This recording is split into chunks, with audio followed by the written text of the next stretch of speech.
Oil, of course, came from the burst tanks of the Bison, so that the sea was covered with oil, and certainly it was caught alight.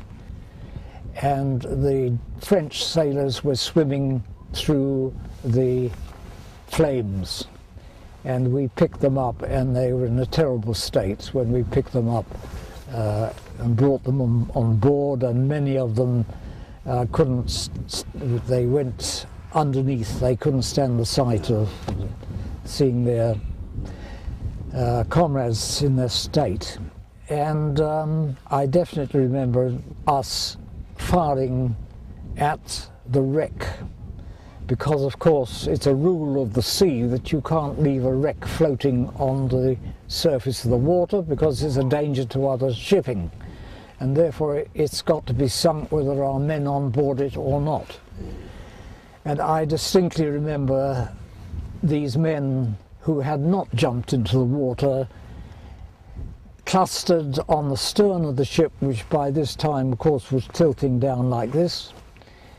And one of them, I distinctly remember being up one of the masts and the stern of the ship and kind of waving to us, more or less, I suppose, telling us for God's sake stop firing on us. And that was it. I didn't actually see her sink because I must have gone below on watch. Etter at kaptein Veil og Afridi senket Bison, sluttet de seg igjen til konvoien. Det oppstod en pause i kampene da de tyske flyene måtte returnere til Trondheim. Stillheten varte ikke lenge.